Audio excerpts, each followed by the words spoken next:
नमस्कार, आदाब। आपका मेरी अपनी महफ़िल में एक बार फिर इस्तकबाल है, स्वागत है। जी हाँ, वही महफ़िल जिसमें मैं आजकल आपको सादत हसन मंटो के अफ़साने सुना रहा हूँ। आज मैं आपको सुना रहा हूँ उनका अफ़साना, मेरा नाम राधा है। आइए सुनते हैं, मेरा नाम राधा है। ये उस ज़माने का ज़िक्र है जब इस जंग का नामो निशान भी नहीं था। ग़ालिबन 8-9 बरस पहले की बात है, जब ज़िंदगी में हंगामे बड़े सलीक़े से आते थे। आजकल की तरह नहीं, बेहंगम तरीक़े पर पे दर पे हादसे बर्पा हो रहे हैं, किसी ठोस वजह के बगैर। उस वक्त मैं 40 रुपये माहवार पर एक फ़िल्म कंपनी में मुलाजिम था और मेरी ज़िंदगी बड़े हमवार तरीक़े पर आफ्ता व ख़ेज़ा गुज़र रही थी।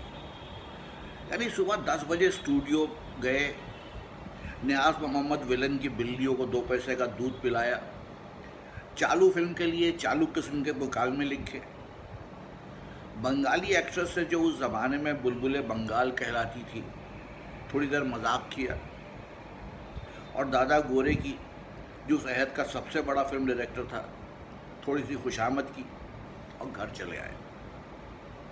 जैसा कि मैं अर्ज़ कर चुका हूँ, ज़िंदगी बड़े हमवार तरीक़े पर आफ्ता व ख़ेज़ा गुज़र रही थी। स्टूडियो का मालिक हुरमज़ जी फराम, जो मोटे मोटे लाल गालों वाला मौजी किस्म का ईरानी था, एक अधेड़ उम्र की खोजा एक्ट्रेस की मोहब्बत में गिरफ्तार था।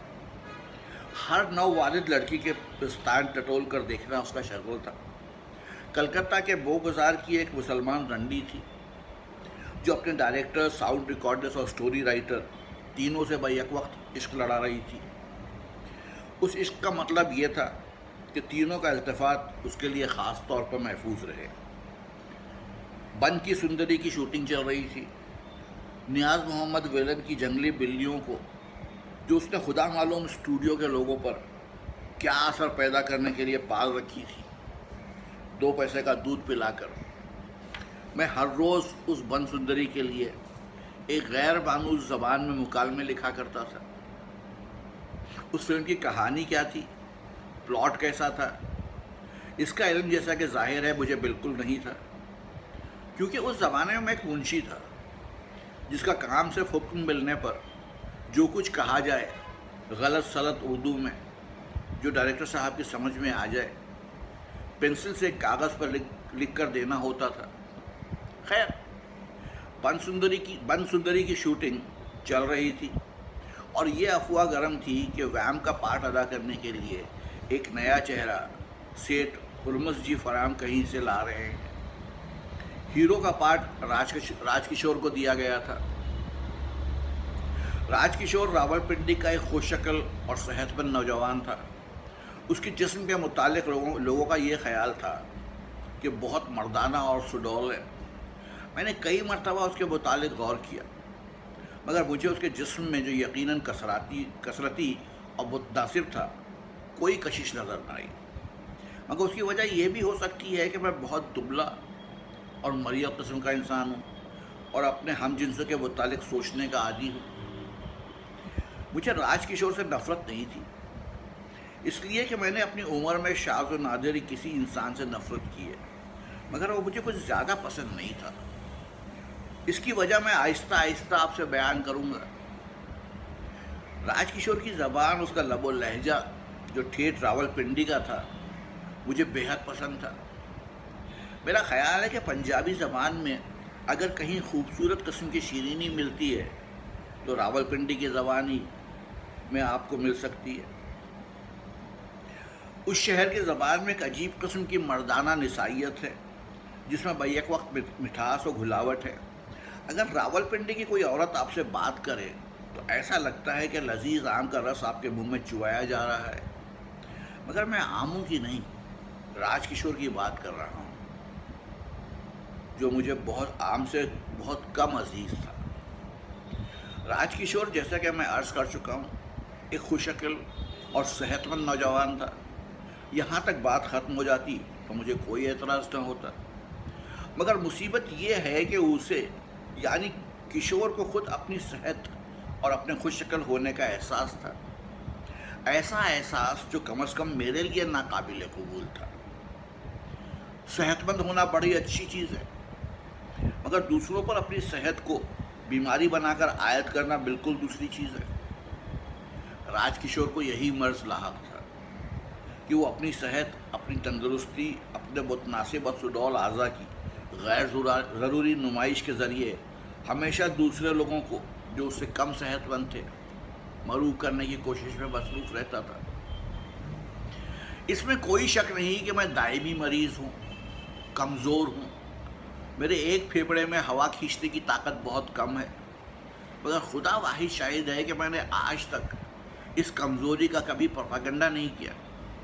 हालांकि मुझे इसका पूरी तरह इल्म है कि इंसान अपनी कमज़ोरियों से उसी तरह फ़ायदा उठा सकता है जिस तरह अपनी ताकतों से उठा सकता है, मगर मेरा ईमान है कि हमें ऐसा नहीं करना चाहिए। खूबसूरती मेरे नज़दीक वो खूबसूरती है जिसकी दूसरे बुलंद आवाज़ में नहीं बल्कि दिल ही दिल में तारीफ़ करें। मैं उस सेहत को बीमारी समझता हूँ जो निगाहों के साथ पत्थर बनकर टकराती रहे। राजकिशोर में वो तमाम खूबसूरतियाँ मौजूद थी जो एक नौजवान मर्द में होनी चाहिए, मगर मुझे अफसोस है कि उसे उन खूबसूरतियों का नहायत ही भोरना मुजाहरा करने की आदत थी। आपसे बात कर रहा है और अपने एक बाजू के पुट्ठे अकड़ा रहा है और ख़ुद ही दाद दे रहा है।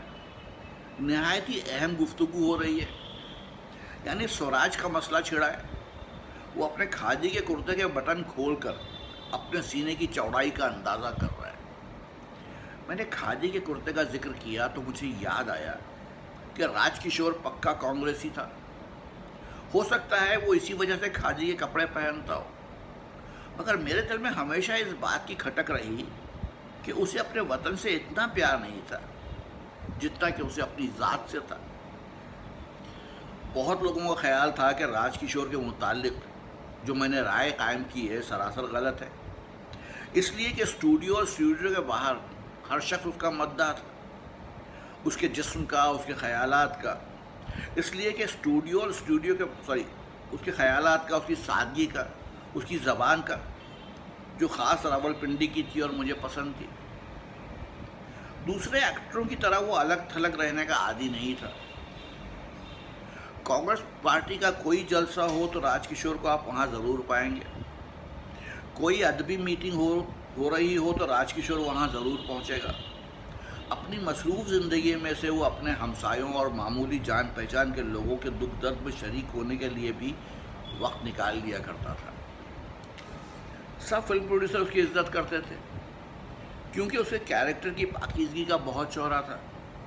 फिल्म प्रोड्यूसरों को छोड़िए, पब्लिक को भी इस बात का अच्छी तरह इल्म था कि राजकिशोर एक बहुत बुलंद किरदार का मालिक है। फिल्मी दुनिया में रहकर किसी शख्स का गुनाह के धब्बों से पाक रहना बहुत बड़ी बात है। यूँ तो राजकिशोर एक कामयाब हीरो था, मगर उसकी खूबी ने उसे एक बहुत ही ऊंचे रुतबे पर पहुंचा दिया था। नागपाड़े में जब शाम को पान वाले की दुकान पर बैठता था तो अक्सर एक्टर एक्ट्रेसों की बातें हुआ करती थी। करीब करीब हर एक्टर और एक्ट्रेस के मुतालिक कोई ना कोई स्कैंडल मशहूर था, मगर राजकिशोर का जब भी जिक्र आता श्यामलाल पनवाड़ी बड़े फखरिया लहजे में कहा करता था, पंटो साहब, राज भाई ऐसा एक्टर है जो लंगोट का पक्का है। मालूम नहीं श्यामलाल उसे राज भाई कैसे कहने लगा था। इसके मुतालिक मुझे इतनी ज़्यादा हैरत भी नहीं थी, इसलिए कि राज भाई की मामूली सी मामूली बात भी एक कारनामा बनकर लोगों तक पहुंच जाती थी। मसलन बाहर के लोगों को उसकी आमदनी का पूरा हिसाब मालूम था। अपने वालिद को माहवार खर्च देता है, यतीम खानों के लिए कितना चंदा देता है, उसका अपना जेब खर्च क्या है, सब बातें लोगों को उस तरह मालूम थी जैसे उन्हें असबर कराई गई हों। श्यामलाल ने एक रोज़ मुझे बताया कि राज भाई का अपनी सौतेली माँ के साथ बहुत ही अच्छा सलूक है। उस ज़माने में जब आमदन का कोई ज़रिया नहीं था, बाप और उसकी नई बीवी से तरह तरह के दुख देते थे उसे, मगर मरहबा है राज भाई का कि उसने अपना फ़र्ज़ पूरा किया और उनको सर आँखों पर जगा दी। अब दोनों छप्पर खटों पर बैठे राज करते हैं। हर रोज़ सुबह सवेरे राज अपनी सौतेली माँ के पास जाता है और उसके चरण छूता है, बाप के सामने हाथ जोड़ के खड़ा हो जाता है और जो हुक्म मिले फ़ौरन बजा लाता है।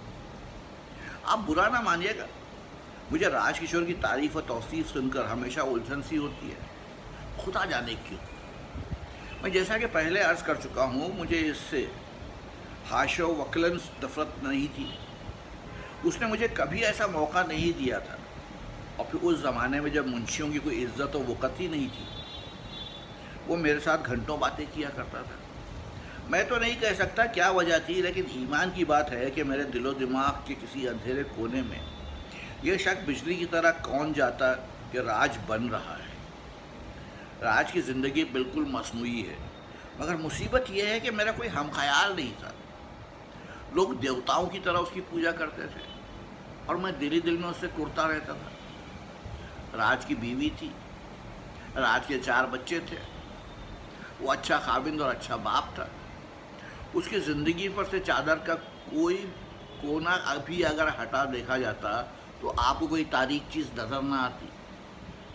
ये सब कुछ था, तो उसके होते हुए भी मेरे दिल में शक की गुदगुदी होती रहती। खुदा की कसम, मैंने कई दफ़ा अपने आप को लानत मलामत की कि तुम बड़े ही वाहियात हो, कि ऐसे अच्छे इंसान को जिसे सारी दुनिया अच्छा कहती है और जिसके मुतालिक तुम्हें कोई शिकायत भी नहीं, क्यों बेकार शक की नज़रों से देखते हो। अगर एक आदमी अपना सुडौल बदन बार बार देखता है तो कौन सी बुरी बात है। तुम्हारा बदन भी अगर ऐसा ही खूबसूरत होता तो बहुत मुमकिन है कि तुम भी यही हरकत करते। कुछ भी हो, मगर मैं अपने दिलो दिमाग को कभी आमादा ना कर सका कि वो राजकिशोर को उसी नज़र से देखे जिससे दूसरे देखते हैं। यही वजह है कि मैं दौरान गुफ्तगू अक्सर उससे उलझ जाया करता था। मेरे मिजाज के ख़िलाफ़ कोई बात की और मैं हाथ धोकर उसके पीछे पड़ गया, लेकिन ऐसी चपकलशों के बाद हमेशा उसके चेहरे पर मुस्कुराहट और मेरे हलक में एक नाकाबिले बयान तलखी रहती। मुझे उससे और भी ज़्यादा उलझन होती थी। इसमें कोई शक नहीं कि उसकी ज़िंदगी में कोई स्कैंडल नहीं था। उसकी बीवी के सिवा किसी दूसरी औरत का मैला या उजला दामन उससे वाबस्ता नहीं था। मैं ये भी तस्लीम करता हूँ कि वो सब एक्ट्रेसों को बहन कहकर पुकारता था और वो भी उसे जवाब में भाई कहती थी। मगर मेरे दिल ने हमेशा मेरे दिमाग से यही सवाल किया कि ये रिश्ता कायम करने की ऐसी अशद ज़रूरत क्या है। बहन भाई का रिश्ता कुछ और है, वह किसी औरत को अपनी बहन कहना इस अंदाज से जैसे ये बोर्ड लगाया जा रहा है कि सड़क बंद है या यहाँ पेशाब करना मना है, बिल्कुल दूसरी बात है। अगर तुम किसी औरत से जिनसी रिश्ता कायम नहीं करना चाहते तो इसका ऐलान करने की ज़रूरत ही क्या है। अगर तुम्हारे दिल में तुम्हारी बीवी के सिवा और किसी औरत का ख्याल दाखिल नहीं हो सकता तो उसका इश्तिहार देने की क्या ज़रूरत है। यही और इसी किस्म की दूसरी बातें चूँकि मेरी समझ में नहीं आती थी, इसीलिए मुझे अजीब किस्म की उलझन होती थी। खैर, बन की सुंदरी की शूटिंग चल रही थी। स्टूडियो में खासी चहल पहल थी। हर रोज़ एक्स्ट्रा लड़कियां आती थीं जिनके साथ हमारा दिन हंसी मजाक में गुजर जाता था। एक रोज़ नियाज मोहम्मद विलन के कमरे में मेकअप मास्टर, जिसे हम उस्ताद कहते थे, ये खबर लेकर आया कि वैम्प के रोल के लिए जो नई लड़की आने वाली थी आ गई है और बहुत जल्द उसका काम शुरू हो जाएगा। उस वक्त चाय का दौर चल रहा था, कुछ उसकी हरारत थी, कुछ इस खबर ने हमको गरमा दिया। स्टूडियो में एक नई लड़की का दाखिला हमेशा एक खुशगवार हादसा हुआ करता है। चुनांचे हम सब नियाज मोहम्मद विलन के कमरे से निकलकर बाहर चले आए ताकि उसका दीदार किया जा सके। शाम के वक्त जब सेठ हुरमुज़ जी फराम जी ऑफिस से निकलकर ईसा तबलची की चांदी की डिबिया से 2 खुशबूदार तंबाकू वाले पान अपने चौड़े कल्ले में दबाकर बिलियर्ड खेलने के कमरे का रुख कर रहे थे कि हमें वो लड़की नजर आई। सांवले रंग की औरत थी। बस मैं सिर्फ इतना ही देख सका क्योंकि वो जल्दी जल्दी सेठ के साथ हाथ मिलाकर स्टूडियो की मोटर में बैठकर चली गई। कुछ देर के बाद मुझे नियाज मोहम्मद ने बताया कि उस औरत के होंठ मोटे थे। वो गालिबन सिर्फ होंठ ही देख सका था। उस्ताद, जिसने शायद उतनी झलक भी ना देखी थी, सर हिलाकर बोला, कंडम, यानी बकवास है। 4-5 रोज़ गुजर गए मगर ये नई लड़की स्टूडियो में ना आई। 5वें या छठे रोज जब मैं गुलाब के होटल से चाय पीकर निकल रहा था, अचानक मेरी और उसकी मुठभेड़ हो गई। मैं हमेशा औरतों को चुकर आंखों से देखने का आदी हूँ। अगर कोई औरत एकदम सामने आ जाए तो मुझे उसका कुछ भी नज़र नहीं आता, क्योंकि गैर मुतवक्का तौर पर वो मेरी मुतवक्का तौर पर मेरी उसके साथ मुठभेड़ हुई थी, इसलिए मैं उसकी शक्ल शुबाहत के मुतालिक कोई अंदाज़ा न कर सका। अलबत्ता पाँव मैंने ज़रूर देखे, जिनमें नई वजह के स्लीपर थे। लेबोरेटरी से स्टूडियो तक जो रविश जाती है, उस पर मालिकों ने बजरी बिछा रखी है। उस बजरी में बेशुमार गोल गोल बट्टियां हैं, जिन पर से जो जूता बार बार फिसलता है। क्योंकि उसके पाँव में खुले स्लीपर थे, इसलिए चलने में उसे कुछ ज़्यादा तकलीफ महसूस हो रही थी। इस मुलाकात के बाद आहिस्ता आहिस्ता मिस नीलम से मेरी दोस्ती हो गई। स्टूडियो के लोगों को तो खैर इसका इल्म नहीं था, मगर उसके साथ मेरे ताल्लुकात बहुत ही बेतकल्लुफ़ थे। उसका असली नाम राधा था। मैंने जब एक बार उससे पूछा कि तुमने इतना प्यारा नाम क्यों छोड़ दिया, तो उसने जवाब दिया यूं ही, मगर फिर कुछ देर के बाद कहा, यह नाम इतना प्यारा है कि मैं फिल्म में इस्तेमाल नहीं करना चाहती। आप शायद ख्याल करें कि राधा मजहबी ख्याल की औरत थी। जी नहीं, उसे मज़हब और उसके तहम्मात से दूर का भी वास्ता नहीं था। लेकिन जिस तरह मैं हर नई तहरीर शुरू करने से पहले कागज़ पर बिस्मिल्लाह के आदात ज़रूर लिखता हूँ, उसी तरह शायद उसे भी गैर इरादी तौर पर राधा के नाम से बेहद प्यार था, क्योंकि वो चाहती थी कि उसे राधा ना कहा जाए। इसलिए मैं आगे चलकर उसे नीलम ही कहूँगा। नीलम बनारस की एक तवायफ़ज़ादी थी। वहीं का लबो लहजा जो कानों को बहुत भला मालूम होता था। मेरा नाम सादत है, मगर वो मुझे हमेशा सादिक ही कहा करती थी। एक दिन मैंने उसे कहा, नीलम मैं जानता हूँ तो मुझे सादत कह सकती हो, फिर मेरी समझ में नहीं आता कि तुम अपनी इस्लाह क्यों नहीं करती। ये सुनकर के सांवले होंठों पर जो बहुत ही पतले थे, एक खफीफ सी मुस्कुराहट नमूदार हुई। उसने जवाब दिया, जो गलती मुझसे एक बार हो जाए, मैं उसे ठीक करने की कोशिश नहीं करती। मेरा ख्याल है कि बहुत कम लोगों को मालूम है कि वो औरत, जिसे स्टूडियो के तमाम लोग एक मामूली एक्ट्रेस समझते थे, अजीब व गरीब किस्म की इंफरादियत की मालिक थी। उसमें दूसरी एक्ट्रेसों का सा ओछापन बिल्कुल नहीं था। उसकी संजीदगी, जिसे स्टूडियो का हर शख्स अपनी ऐनक से गलत रंग में देखता था, बहुत प्यारी चीज़ थी।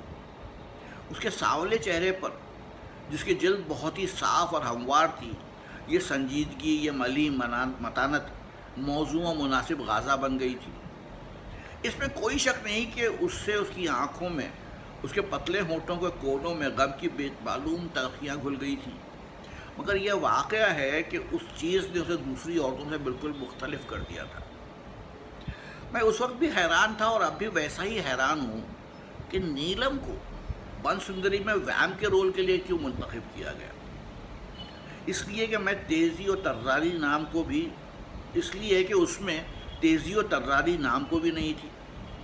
जब वो पहली मर्तबा अपना वाहियात पार्ट अदा करने के लिए तंग चोली पहनकर सेट पर आई, तो मेरी निगाहों को बहुत सदमा पहुंचा। वो दूसरों का रद्द अमल फ़ौरन टाल जाती थी। चुनांचे मुझे देखते ही उसने कहा, डायरेक्टर साहब कह रहे थे कि तुम्हारा पार्ट चूँकि शरीफ औरत का नहीं है, इसलिए तुम्हें इस किस्म का लिबास दिया गया है। मैंने उनसे कहा कि ये अगर लिबास है तो मैं आपके साथ नंगी चलने के लिए तैयार हूँ। मैंने उससे पूछा, डायरेक्टर साहब ने ये सुनकर क्या कहा। नीलम के पतले होंठों पर एक खफीफ सी पुरस्कार मुस्कुराहट नमूदार हुई। उन्होंने तस्वुर में मुझे नंगी देखना शुरू कर दिया। ये लोग भी कितने अहमक हैं, यानी इसी लिबास में मुझे देखकर बेचारे को तस्वुर पर जोर डालने की ज़रूरत ही क्या थी। रहीन कारी के लिए नीलम का इतना तारुफ ही काफ़ी है। अब मैं उन वाक़यात की तरफ आता हूँ जिनकी मदद से मैं यह कहानी मुकम्मल करना चाहता हूँ। बम्बई में जून के महीने से बारिश शुरू हो जाती है और सितंबर के वस्त तक जारी रहती है। पहले 2-2.5 महीनों में इस कदर पानी बरसता है कि स्टूडियो में काम नहीं हो सकता। बन की सुंदरी की शूटिंग अप्रैल के अवाखिर में शुरू हुई थी।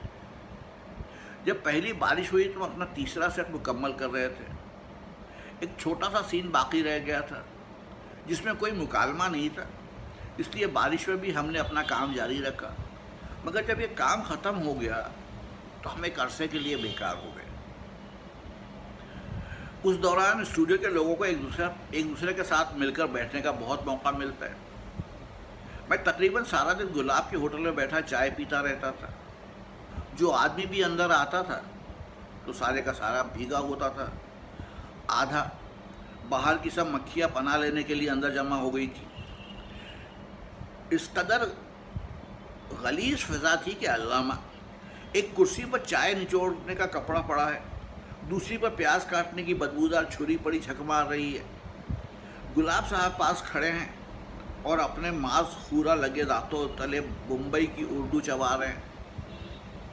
तुम उधर जाने को नहीं सकता, हम उधर से जाके आता, बहुत लफड़ा होगा, हाँ बड़ा वांदा हो जाएगा। उस होटल में जिसकी छत को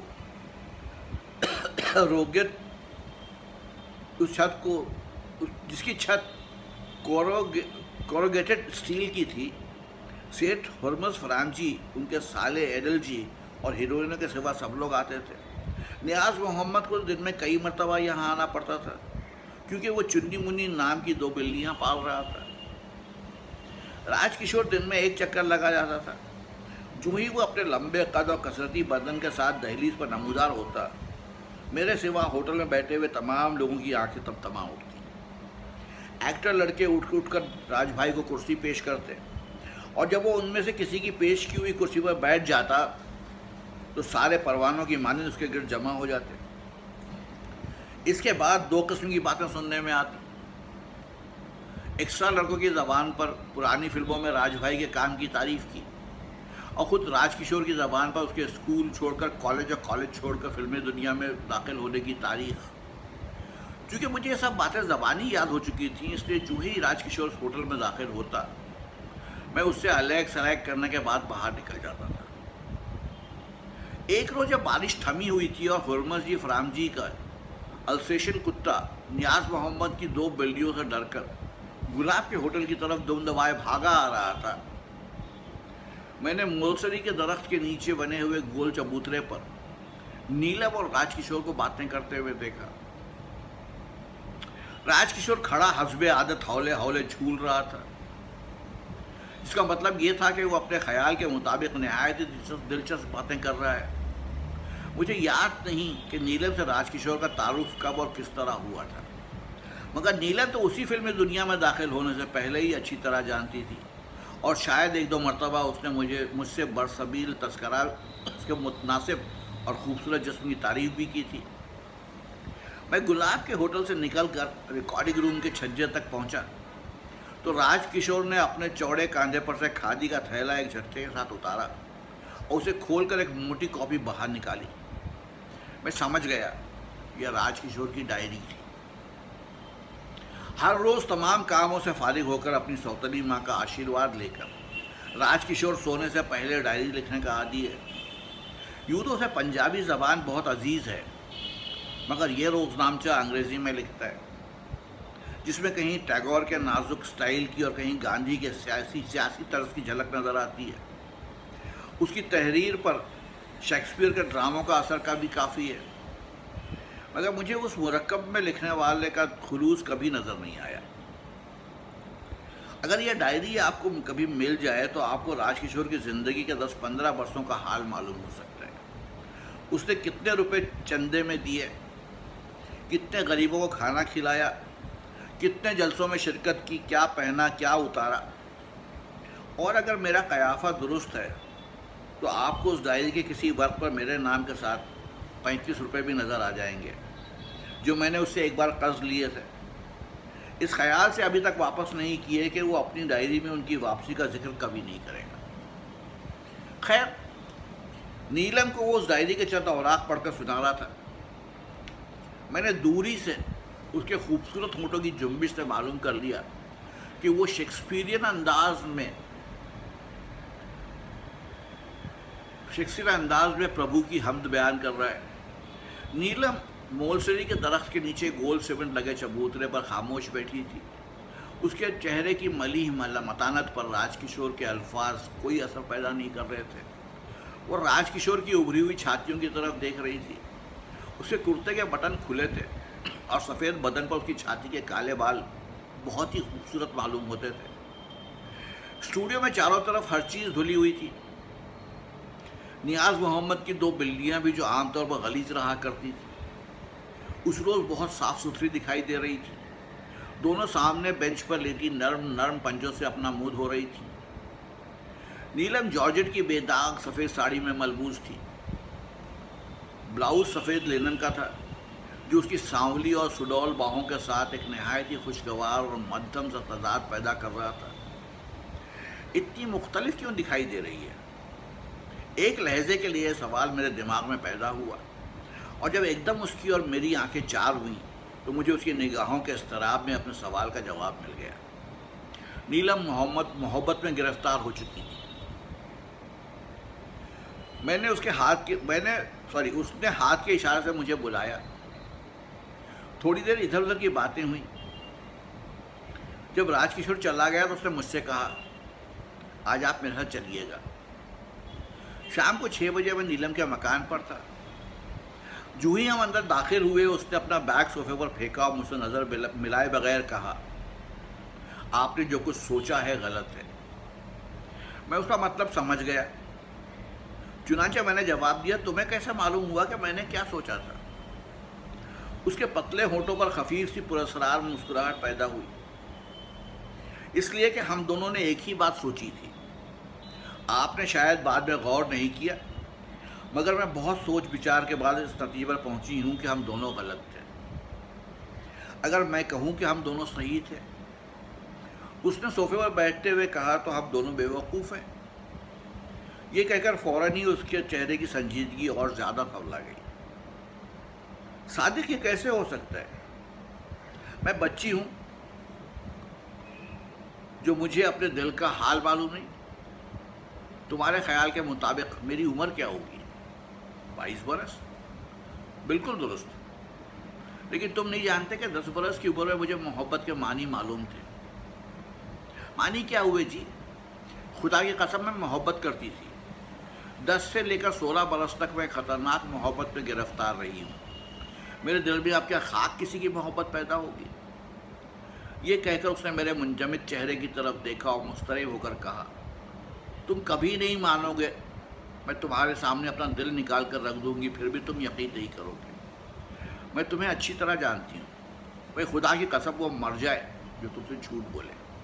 मेरे दिल में अब किसी की मोहब्बत नहीं पैदा हो सकती। लेकिन इतना ज़रूर है कि ये कहते कहते वो एकदम रुक गई। मैंने उसे कुछ ना कहा, लेकिन वो गहरे फिक्र में गर्क हो गई थी।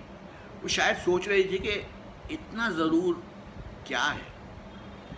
थोड़ी देर के बाद उसके पतले होंठों पर वही खफीफ असरार मुस्कुराहट नमूदार हुई जिससे उसके चेहरे की संजीदगी में थोड़ी सी आलिमाना शरारत पैदा हो जाती थी। सोफे पर से एक झटके के साथ उठकर उसने कहना शुरू किया, मैं इतना ज़रूर कह सकती हूँ कि यह मोहब्बत नहीं है और कोई भला हो तो मैं कह नहीं सकती सादिक, मैं तुम्हें यकीन दिलाती। मैंने फ़ौरन ही कहा, यानी तुम अपने आप को यकीन दिलाती हो? वो जल गई। तुम बहुत कमीने हो। कहने का एक ढंग होता है। आखिर तुम्हें यकीन दिलाने की मुझे ज़रूरत ही क्या पड़ी है? मैं अपने आप को यकीन दिला रही हूँ। मगर मुसीबत यह है कि आ नहीं रहा है कि तुम मेरी मदद नहीं कर सकते। ये कहकर वो मेरे पास बैठ गई और अपने दाहिने हाथ की छंगलियाँ पकड़कर मुझसे कहने लगी, राजकिशोर के मुतालिक तुम्हारा क्या ख्याल है? मेरा मतलब है तुम्हारे ख्याल के मुताबिक राजकिशोर में वो कौन सी चीज़ है जो मुझे पसंद आई? छंगलियाँ छोड़कर उसने एक एक करके दूसरी उंगलियाँ पकड़नी शुरू की। मुझे उसकी बातें पसंद नहीं, मुझे उसकी एक्टिंग पसंद नहीं, मुझे उसकी डायरी पसंद नहीं। जाने क्या खुराफात सुना रहा था। खुद ही तंग आकर वो उठ खड़ी हुई। समझ में नहीं आता मुझे क्या हो गया। बस सिर्फ ये जी चाहता है कि हंगामा हो, बिल्लियों की लड़ाई की तरह शोर मचे, धूल उड़े और मैं पसीना पसीना हो जाऊं। फिर एकदम वो मेरी तरफ पलटी। सादिक, तुम्हारा ख्याल क्या है? मैं कैसी औरत हूँ? मैंने मुस्कुरा कर जवाब दिया, बिल्लियाँ और औरतें मेरी समझ से हमेशा बाला तर रही हैं। उसने एकदम पूछा, क्यों? मैंने थोड़ी देर सोच कर जवाब दिया, हमारे घर में एक बिल्ली रहती थी। साल में एक मरतबा उस पर रोने के दौरे पड़ते थे। उसका रोना धोना सुनकर कहीं से एक बिल्ला आ जाया करता था। फिर उन दोनों में इस कदर लड़ाई और खून खराबा होता कि अल्लाह माँ। मगर उसके बाद वो खाला बिल्ली 4 बच्चों की माँ बन जाया करती थी। नीलम का जैसे मुंह का जायका खराब हो गया। थू, तुम कितने गंदे हो।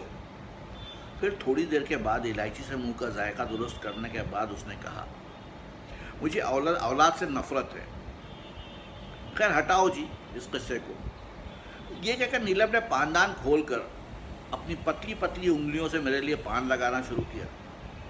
चांदी की छोटी छोटी कलियों से उसने बड़ी नफासत से चमची के साथ चूना और कट्ठा निकाल कर रगे निकाले हुए पान पर फैला दी और गिलोरी बनाकर मुझे दी। सादिक, तुम्हारा क्या ख्याल है? ये कहकर वो खाली उस जहन हो गई। मैंने पूछा, किस बारे में? उसने सरोते से भुनी हुई छालियाँ काटते हुए कहा, इस बकवास के बारे में जो खामखा शुरू हो गई है। ये बकवास नहीं तो क्या है? यानी मेरी समझ में कुछ आता ही नहीं। खुद ही फाड़ती हूँ, खुद ही रफू करती हूँ।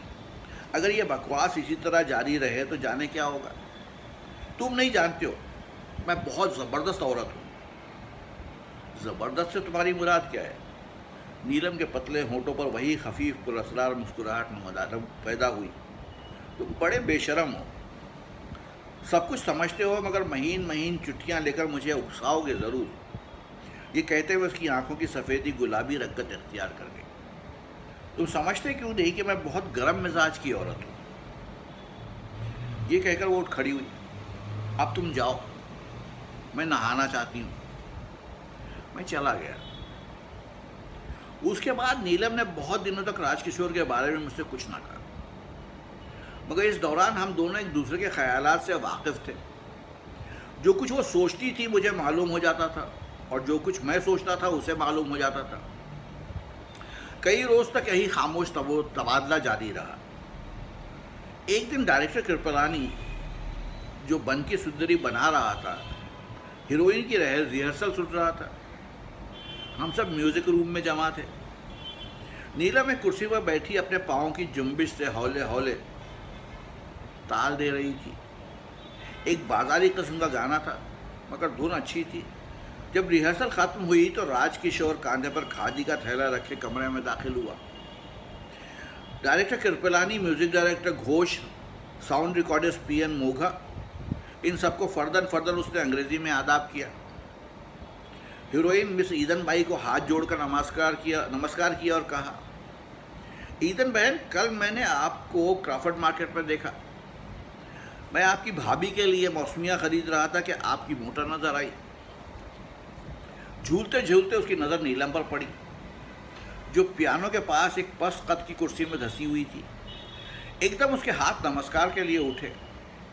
ये देखते ही नीलम उठ खड़ी हुई। राज साहब, मुझे बहन ना कहिएगा। नीलम ने यह बात कुछ इस अंदाज से कही कि म्यूजिक रूम में बैठे हुए सब आदमी एक लहजे के लिए मबहूत रह गए। राजकिशोर खिसियाना सा हो गया और सिर्फ इस कदर कह सका, क्यों? नीलम जवाब दिए बगैर बाहर निकल गई। तीसरे रोज़ मैं नागपाड़े में दोपहर के वक्त श्यामलाल पटवारी की दुकान पर गया तो वहाँ इसी वाक़े के मुतालिक चेमे गोइयाँ हो रही थी। श्यामलाल बड़े फ़खरिया लहजे में कह रहा था, साली का अपना मन मैला होगा, वरना राज भाई किसी को बहन कहे और वो बुरा माने। कुछ भी हो, उसकी मुराद कभी पूरी नहीं होगी। राज भाई लंगोट के बहुत पक्के हैं। राज भाई के लंगोट से मैं बहुत तंग आ गया था, मगर मैंने श्यामलाल से कुछ ना कहा और खामोश बैठा उसकी और उसके दोस्त ग्राहकों की बातें सुनता रहा, जिनमें मुबालगा ज़्यादा और असलियत कम थी। स्टूडियो में हर शख्स को म्यूज़िक रूम के उस हादसे का इल्म था और 3 रोज़ से गुफ्तगू का मौजू बस यही चीज़ थी कि राजकिशोर को मिस नीलम ने क्यों एकदम बहन कहने से मना किया। मैंने राजकिशोर की ज़बानी इस बारे में कुछ ना सुना। मगर उसके एक दोस्त से मालूम हुआ कि उसने अपनी डायरी में इस पर नहायत ही दिलचस्प तबसरा लिखा है और प्रार्थना की है कि मिस नीलम का दिलो दिमाग पाको साफ हो जाए। इस हादसे के बाद कई दिन गुजर गए मगर कोई काबिल ज़िक्र बात वक्तू पसीर ना हुई। नीलम पहले से कुछ ज़्यादा संजीदा हो गई थी और राजकिशोर कुर्ते के बटन हर वक्त खुले रहते थे, जिसमें उसकी सफ़ेद और उभरी हुई छाती के कॉलर के काले काले बाल बाहर झांकते रहते थे। चूँकि एक दो रोज से बारिश थमी हुई थी और बन की सुंदरी का चौथे सेट का रंग खुश्क हो गया था, इसलिए डायरेक्टर कृपलानी ने नोटिस बोर्ड पर शूटिंग का ऐलान चस्पा कर दिया। ये सीन जो अब लिया जाने वाला था नीलम और राजकिशोर के दरमियान था। क्योंकि मैंने ही उसके मुकालमे लिखे थे, इसलिए मुझे मालूम था कि राजकिशोर बातें करते करते नीलम का हाथ चूमेगा। उस सीन में चूमने की बिल्कुल गुंजाइश न थी, मगर चूंकि आवाम के जज्बात को उकसाने के लिए आमतौर पर फिल्मों में औरतों को ऐसे लिबास पहनाए जाते हैं जो लोगों को सताएं, इसलिए डायरेक्टर कृपलानी ने पुराने नुस्खे के मुताबिक दस्तबोसी का ये टच रख दिया था। जब शूटिंग शुरू हुई तो उसमें धड़कते हुए दिल के साथ सेट पर मौजूद था। राजकिशोर और नीलम दोनों का रद्द अमल क्या होगा, इसके तस्वुर से मेरे जिस्म में सनसनी की एक लहर दौड़ जाती थी। मगर सारा सीन मुकम्मल हो गया और कुछ ना हुआ। हर मुकालमे के बाद एक थका देने वाली आहंगी के साथ बल्कि लैंप रोशन और गुल हो जाते, स्टार्ट और कट की आवाज़ें बुलंद होती और शाम को जब सीन के क्लाइमेक्स का वक्त आया तो राजकिशोर ने बड़े रूमानी अंदाज में नीलम का हाथ पकड़ा, मगर कैमरे की तरफ पीट करके अपना हाथ चूम कर अलग कर दिया। मेरा ख्याल था कि नीलम अपना हाथ खींचकर राजकिशोर के मुंह पर एक ऐसा चाटा जड़ेगी कि रिकॉर्डिंग रूम में पीएन मोघा के कानों के पर्दे फट जाएंगे, मगर उसके बरक्स मुझे नीलम के पतले होठों पर एक तहलील शुदा मुस्कुराहट दिखाई दी, जिसमें औरत के मजरूह जज्बात का शायबा तक मौजूद नहीं था। मुझे सख्त नाउमीदी हुई थी, मगर मैंने इसका जिक्र नीलम से न किया। 2-3 रोज़ गुजर गए और जब उसने भी मुझसे इस बारे में कुछ न कहा तो मैंने ये नतीजा अख्ज़ किया कि उसे इस हाथ चूमने वाली बात की अहमियत का इल्म ही नहीं था, बल्कि यूँ कहना चाहिए कि उसकी ज़की उल हिस्न दिमाग में इसका ख्याल तक भी ना आया था। उसकी वजह सिर्फ ये हो सकती थी कि वो उस वक्त राजकिशोर की ज़बान से जो औरत को बहन कहने का आदी था आशिकाना अल्फाज सुन रही थी। नीलम का हाथ चूमने के बजाय राजकिशोर ने अपना हाथ क्यों चूमा था? क्या उसने इंतकाम लिया था? क्या उसने औरत को जलील करने की कोशिश की थी? ऐसे कई सवाल मेरे दिमाग में पैदा हुए, मगर जवाब न मिला। चौथे रोज़ जब मैं हस्बे मामूल नागपाड़े में श्यामलाल की दुकान पर गया तो उसने मुझसे शिकायत भरे लहजे में कहा, मंटो साहब, आप तो हमें अपनी कंपनी की बात सुनाते ही नहीं, आप बताना नहीं चाहते, या फिर आपको कुछ मालूम ही नहीं होता। पता है आपको राज भाई ने क्या किया? उसके बाद उसने अपने अंदाज में एक कहानी बयान करना शुरू की कि बन की सुंदरी में एक सीन था जिसमें डायरेक्टर साहब ने राज भाई को मिस नीलम का मुंह चूमने का ऑर्डर दिया, लेकिन साहब कहाँ राज भाई और कहाँ वो साली मटखी आई। राज भाई ने फ़ौरन कह दिया, ना साहब, मैं ऐसा काम कभी नहीं करूँगा, मेरी अपनी पत्नी है, इस गंदी औरत का मुंह चूम कर क्या मैं उसके पवित्र होठों से अपने होठ मिला सकता हूँ? बस साहब, फ़ौरन डायरेक्टर साहब को सीन बदलना पड़ा और राज भाई से कहा गया, अच्छा भाई, तुम मुंह ना चूमो, हाथ चूम लो।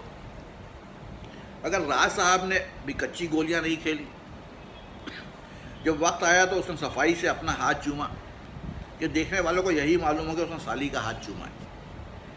मैंने उस गुफ्तगू का जिक्र नीलम से ना किया, इसलिए कि जब वो सारे किस्से ही से बेखबर थी, उसे खामखा रंजीदा करने से क्या फ़ायदा।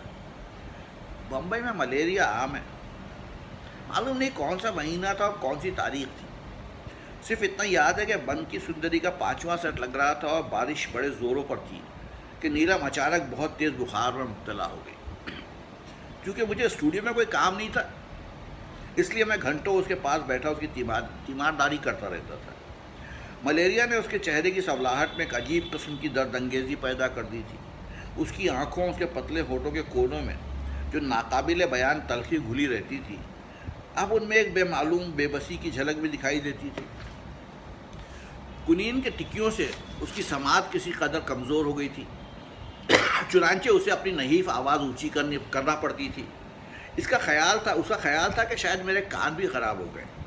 एक दिन जब उसका बुखार बिल्कुल दूर हो गया और वो बिस्तर पर लेटी नकाहत भरे लहजे में ईतन बाई की बीमार पुरसी का शुक्रिया अदा कर रही थी, नीचे से मोटर के हॉर्न की आवाज़ आई। मैंने देखा कि यह आवाज़ सुनकर नीलम के बदन पर एक सर्द झुरझुरी सी दौड़ गई। थोड़ी देर के बाद कमरे का दबीज सा खागवानी दरवाज़ा खुला और राजकिशोर खादी के सफ़ेद कुर्ते और तंग पजामे में अपनी पुरानी वजह की बीवी के हमरा अंदर दाखिल हुआ। ईदन बाई को ईदन बहन कहकर सलाम किया, मेरे साथ हाथ मिलाया और अपनी बीवी को, जो तीखे तीखे नक्शों वाली घरेलू किस्म की औरत थी, हम सबसे मुतारिफ करा कि वो नीलम के पलंग पर बैठ गया। चंद लम्हात वो ऐसे ही खिला में मुस्कुराता रहा।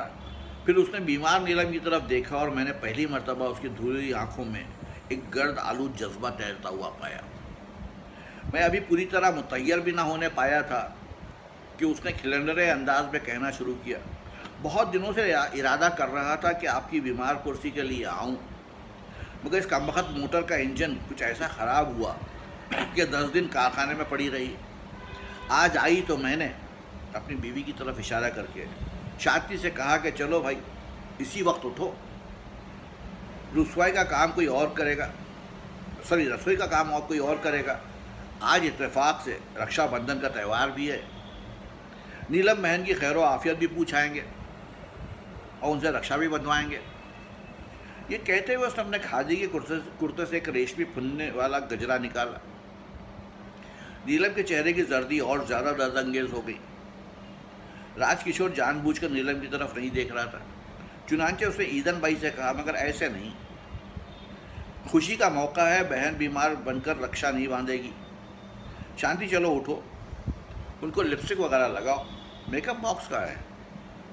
सामने मेंटल पीस पर नीलम का मेकअप बॉक्स पड़ा था। राजकिशोर ने चंद लंबे लंबे कदम उठाया, उसे ले आया। नीलम खामोश थी, उसके पतले होंठ भिज गए, जैसे वो चीखें बड़ी मुश्किल से रोक रही थी। जब शांति ने पतिव्रता स्त्री की तरह उठकर नीलम का मेकअप करना चाहा तो उसने कोई मज़ाहमत पेश न की। ईदन बाई ने एक बेजान लाश को सहारा देकर उठाया और जब शांति ने नहायत ही गैर सनाना तरीक़ पर उसके होठों पर लिपस्टिक लगाना शुरू की तो वो मेरी तरफ देखकर मुस्कुराई। नीलम की यह मुस्कुराहट एक खामोश चीख थी। मेरा ख्याल था नहीं, मुझे यकीन था कि एकदम कुछ होगा। नीलम के भिंचे हुए होंठ एक धमाके के साथ वाह होंगे और जिस तरह बरसात में पहाड़ी नाले बड़े बड़े मजबूत बंद तोड़कर दीवानावार आगे निकल जाते हैं, उसी तरह नीलम अपने रुके हुए जज्बात के तूफ़ानी बहाव में हम सबके कदम उखेड़ कर खुदा मालूम किन गहराइयों में ढकेल ले जाएगी। मगर ताज्जुब है कि वो बिल्कुल खामोश रही। उसके चेहरे की दर्द अंगेजी गाजी और सुर्खी के गुबार में छुपती रही और वो पत्थर के बुत की तरह बेहिस बनी रही। आखिर में जब मेकअप मुकम्मल हो गया तो उसने राजकिशोर से हैरत अंगेज तौर पर मजबूत लहजे में कहा, लाइए, अब मैं रक्षा बांध दूँ। रेशमी फुन्नों वाला गजरा थोड़ी देर में राजकिशोर की कलाई में था और नीलम, जिसके हाथ कांपने चाहिए थे, बड़े संगीन सुकून के साथ उसका तकमा बंद कर रही थी। इस अमल के दौरान में एक मरतबा फिर मुझे राजकिशोर की धुली हुई आंखों में एक गर्द आलूद जज्बे की झलक नजर आई, जो फौरन ही उसकी हंसी में तहलील हो गया। राजकिशोर ने एक लिफाफे में रस्म के मुताबिक नीलम को कुछ रुपए दिए, जो उसने शुक्रिया अदा करके अपने तकिए के नीचे रख लिया। जब वो लोग चले गए, मैं और नीलम अकेले रह गए, तो उसने मुझ पर एक उजड़ी हुई निगाह डाली और तकिए पर सर रखकर खामोश लेट गई।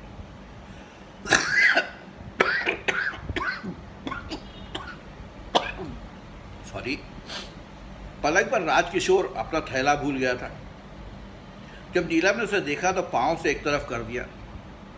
मैं तकरीबन 2 घंटे उसके पास बैठा अखबार पढ़ता रहा। जब उसने कोई बात ना की तो मैं रुख्सत लिए बगैर चला आया। इस वाक़े के 3 रोज़ बाद मैं नागपाड़े में अपनी 9 रुपये माहवार की खोली के अंदर बैठा शेव कर रहा था और दूसरी खोली से अपनी हमसाई मिसेस फर्नांडिस की गालियाँ सुन रहा था कि एकदम कोई अंदर दाखिल हुआ। मैंने पलट कर देखा, नीलम थी। एक लहजे के लिए मैंने ख्याल किया कि नहीं कोई और है। उसके होंठों पर गहरे सुर्ख रंग की लिपस्टिक कुछ इस तरह फैली हुई थी जैसे मुंह से खून निकल कर बहता रहा है और पूछा नहीं गया। सर का एक बाल भी सही हालत में नहीं था। सफ़ेद साड़ी की बूटियाँ उड़ी हुई थी। ब्लाउज के 3-4 हुक खुले थे और उसकी सांवली छाती पर खराशें नजर आ रही थी। नीलम को इस हालत में देखकर मुझसे पूछा ही ना गया कि तुम्हें क्या हुआ है और मेरी खोली का पता लगाकर तुम कैसे पहुंची। पहला काम मैंने ये किया कि दरवाज़ा बंद कर दिया। जब मैं कुर्सी खींचकर उसके पास बैठा तो उसने अपने लिपस्टिक से लुथड़े हुए होंठ खोले और कहा, मैं सीधी यहाँ आ रही हूँ। मैंने आहिस्ता से पूछा, कहाँ से? अपने मकान से। और मैं तुमसे ये कहने आई हूँ कि वो बकवास जो शुरू हुई थी ख़त्म हो गई। कैसे? मुझे मालूम था कि वो मेरे मकान पर आएगा उस वक्त जब कोई और नहीं होगा। चुनांचे वो आया अपना थैला लेने के लिए। ये कहते हुए उसके पतले होंठों पर जो लिपस्टिक ने बिल्कुल बेशक्ल कर दिए थे वही खफीफ सी पुरअसरार मुस्कुराहट नमोदार हुई। वो अपना थैला लेने आया। मैंने कहा, चलिए। दूसरे कमरे में पड़ा है। मेरा लहजा शायद बदला हुआ था क्योंकि वो थोड़ा घबरा सा गया। मैंने कहा, घबराइए नहीं। जब हम दूसरे कमरे में दाखिल हुए तो मैं थैला देने के बजाय ड्रेसिंग टेबल के सामने बैठ गई और मेकअप करना शुरू कर दिया। यहाँ तक बोलकर वो खामोश हो गई। सामने मेरे टूटे हुए मेज़ पर शीशे के ग्लास में पानी पड़ा था। उसे उठाकर नीलम गटागट पी गई और साड़ी के पल्लू से होंठ पोंछकर उसने फिर अपना सिलसिला कलाम जारी किया। मैं 1 घंटे तक मेकअप करती रही। जितनी लिपस्टिक होंठों पर थोप सकती थी मैंने थोपी। जितनी सुर्खी मेरे गालों पर चढ़ सकती थी मैंने चढ़ाई। वो खामोश एक कोने में खड़ा आईने में मेरी शक्ल देखता रहा। जब मैं बिल्कुल चुड़ैल बन गई तो मजबूत कदमों के साथ चलकर मैंने दरवाज़ा बंद कर दिया। फिर क्या हुआ? मैंने जब अपने सवाल का जवाब हासिल करने के लिए नीलम की तरफ देखा तो वो मुझे बिल्कुल मुख्तलिफ नजर आई। साड़ी से होंठ पोंछने के बाद उसके होंठों की रंगत कुछ अजीब सी हो गई थी। उसके अलावा उसका लहजा इतना ही दबा हुआ था जितना सुर्ख गर्म किए हुए लोहे का जिसे हथौड़े से कूटा जा रहा हो। उस वक्त वो चुड़ैल नज़र नहीं आ रही थी, लेकिन जब उसने मेकअप किया होगा तो ज़रूर चुड़ैल दिखाई दी होगी। उस वक्त हाँ, मेरे सवाल का जवाब तो उसने फ़ौरन ही ना दिया। टाट की चारपाई से उठकर वो मेरे बेस पर बैठ गई और कहने लगी। मैंने उसको झंझोड़ दिया। जंगली बिल्ली की तरह मैं उसका चिमट गई। उसने मेरा मुंह नोचा, मैंने उसका। बहुत देर तो हम दोनों एक दूसरे के साथ कुश्ती लड़ते रहे और उसमें बला की ताकत थी। लेकिन जैसा कि मैं तुमसे एक बार कह चुकी हूँ, मैं बहुत ज़बरदस्त औरत हूँ। मेरी कमज़ोरी, वो कमज़ोरी जो मलेरिया ने पैदा की थी, मुझे बिल्कुल महसूस न हुई। मेरा बदन तप रहा था, मेरी आंखों से चिंगारियाँ निकल रही थी, मेरी हड्डियाँ सख्त हो रही थी। मैंने उसे पकड़ लिया। मैंने उसे बिल्लियों की तरह लड़ना शुरू किया। मुझे मालूम नहीं क्यों, मुझे पता नहीं था किस लिए, बेसोचे समझे मैं उससे भिड़ गई। हम दोनों ने कोई भी ऐसी बात ज़बान से ना निकाली जिसका मतलब कोई दूसरा समझ सके। मैं चीखती रही, वो सिर्फ हूँ हूँ करता रहा। उसके सफ़ेद खादी के कुर्ते की कई बूटियाँ मैंने उंगलियों से नोची। उसने मेरे बाल, मेरी कई लटें जड़ से निकाल डाली। उसने अपनी सारी ताकत सर्फ कर दी। मैंने तहिया कर लिया था कि फतेह मेरी होगी। चुनांचे वो कालीन पर मुर्दे की तरह लेटा था और मैं इस कदर हाँप रही थी, ऐसा लगता था मेरा सांस एकदम रुक जाएगा। इतना हाँपते हुए मैं उसके कुर्ते को एकदम हाँपते हुए भी मैंने उसके कुर्ते को चिंदी कर दिया। उस वक्त मैंने उसका चौड़ा चकला सीना देखा तो मुझे मालूम हुआ कि बकवास क्या थी। वही बकवास जिसके मुतालिक हम दोनों सोचते थे और कुछ समझ नहीं सकते थे। ये कहकर वो तेज़ी से उठकर खड़ी हुई और अपने बिखरे हुए बालों को सर की जुम्बिश से एक तरफ हटाते हुए कहने लगी, सादिक, कमबख्त का जिस्म वाकई खूबसूरत है। जाने मुझे क्या हुआ, एकदम मैं उसको झुकी और उसे काटना शुरू कर दिया। वो सीसी करता रहा, लेकिन जब मैंने उसके होठों से अपने लहू भरे हुए होंठ पेवस्त किए और उसे ख़तरनाक जलता हुआ बोसा दिया तो वह अंजाम रसीदा औरत की तरह ठंडा हो गया। मैं उठ खड़ी हुई। मुझे उससे एकदम नफ़रत पैदा हो गई। मैंने पूरे गौर से उसकी तरफ नीचे देखा। उसके खूबसूरत बदन पर मेरे लहू और लिपस्टिक की सुर्खी ने बहुत ही बदनुमा बेल बूटे बना दिए थे। मैंने अपने कमरे की तरफ देखा तो हर चीज़ मसनूई नज़र आई। चुनांचे मैंने जल्दी से दरवाज़ा खोला कि शायद मेरा दम घुट जाए और सीधी तुम्हारे पास चली जाए। ये कहकर वो खामोश हो गई, मुर्दे की तरह खामोश। मैं डर गया। उसका एक हाथ जो चारपाई से नीचे लटक रहा था मैंने छुआ, आग की तरह गर्म था। नीलम, नीलम, मैंने कई दफ़ा उसे ज़ोर से पुकारा मगर उसने कोई जवाब ना दिया। आखिर जब मैंने बहुत ज़ोर से खौफज़दा आवाज़ में नीलम कहा तो वो चौंकी और उठकर जाते हुए उसे सिर्फ इस कदर कहा, सादत, मेरा नाम राधा है। ये थी आज की कहानी।